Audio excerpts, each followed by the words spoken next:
محترم بزرگ دوستو، اللہ تعالیٰ نے دین کو ہمیں نعمت بنا کر دیا ہے اور اس دین پر عمل کرنا ہے۔ اب عمل کرنے کے لیے دو چیزوں کی ضرورت ہوتی ہے کہ جتنے بھی نیک اعمال ہیں ان کے کرنے کے لیے ایک تو آدمی کے اندر شوق اور رغبت ہونا چاہیے، اور دوسرا یہ کہ آدمی وہ عمل درست اور صحیح طریقے سے کرے۔ تو اعمال کی رغبت اور شوق پیدا ہو جائے گا فضائل والے علم سے، اور عمل درست ہوگا مسائل والے علم سے۔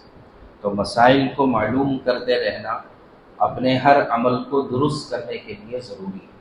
قرآن نے بھی کہا فاسألوا اہل الذکر ان کنتم لا تعلمون، اگر تم نہیں جانتے ہو تو جاننے والوں سے سوال کرو۔ سوال کرنا یہ گویا کہ قرآن کا حکم بھی ہے، اور حدیث پاک میں فرمایا السؤال نصف العلم، کہ سوال یہ آدھا علم ہے، یعنی آدمی کس طریقے سے سوال کرتا ہے، کس ڈھنگ سے سوال کرتا ہے، تو اس کے اوپر اس کو جو جواب ملتا ہے یہ آدھا علم سوال کے انداز اور طریقے میں ہی ہوتا ہے۔ تو لہٰذا یہ ضروری ہے کہ آدمی اپنے اعمال کو درست کرنے کے لیے سوالات کرے جاننے والوں سے۔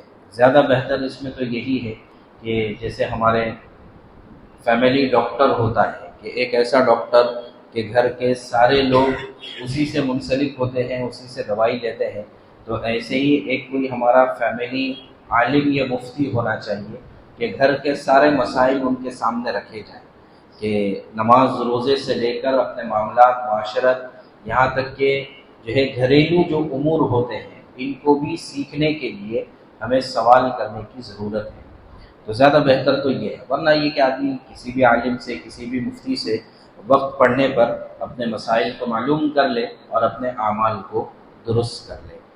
یہ جو ہم مجلس لگاتے ہیں اس کے پیچھے بھی مقصد یہی کہ ہمارے یہاں پر کوئی متعین نصاب یا نظام نہیں ہے۔ ایسا نہیں کہ کوئی مسائل کی کتاب پڑھ کر سنائی جا رہی، نہیں، جس کے ذہن میں جو سوال ہوتا ہے، جس کی جو ضرورت ہے وہ رکھیں، انشاءاللہ جو ہے اس کا جواب دینے کی کوشش ہوگی۔ معلوم ہوگا تو، نہیں معلوم ہوگا تو اگلے ہفتے دیکھ کر تیاری کر کے انشاءاللہ بتا دیں گے۔ تو یہ جو ایک ہمارا سلسلہ چلا ہے کہ یہاں پر بیٹھے ہوئے جو لوگ ہیں جن کے ذہن میں جو سوالات ہیں وہ سوال کر سکتے ہیں۔ اور دوسرا طریقہ یہ ہے کہ ہماری ویب سائٹ ہے صفا کی، صفا.in کے نام سے، تو وہاں پر بھی جو ہے سوالات کا ایک سیکشن رکھا ہوا ہے کہ آدمی، چونکہ بہت سارے لوگ موبائل میں رہتے ہیں، آن لائن رہتے ہیں، تو جو سوالات آدمی اپنے موبائل سے کرنا چاہے تو اپنے موبائل سے سوال کر سکتا ہے۔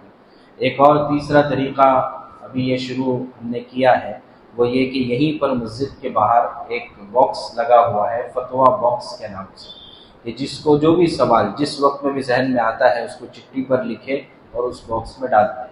انشاءاللہ ہفتے میں ایک مرتبہ اس کو نکال کر جو بھی سوالات ہوں گے انشاءاللہ اس کا جواب دینے کی کوشش ہوگی۔ البتہ سوال کا مقصد عمل کرنا ہو، سوال کا مقصد سہولت تلاش کرنا ہو۔ بہت سارے لوگ سوال کرتے ہیں اور ایک عالم مفتی سے نہیں، دسیوں علماء سے سوال کریں گے، جا کر اس وقت تک سوال کرتے رہیں گے جب تک کہ سہولت نہ مل جائے۔ کسی مسئلے میں سختی ہوگی تو ایک نہیں، دو نہیں، 10 مفتیوں سے سوال کریں گے کہ بھائی سہولت مل جائے۔ تو سوال سہولت کے لیے نہ ہو، عمل کے لیے ہو۔ دوسرا سوال جو ہے وہ اعتراض کرنے کے لیے نہ ہو بلکہ جاننے کے لیے ہو، عمل کرنے کے لیے۔ تو ایک تو جاننے کے لیے کچھ ملے، دوسرا عمل کرنے کے لیے ملے، اس غرض سے سوال ہونا چاہیے۔ محض ایسے ہی اعتراض کے طور پر، اشکال کے طور پر سوال نہیں ہونا چاہیے۔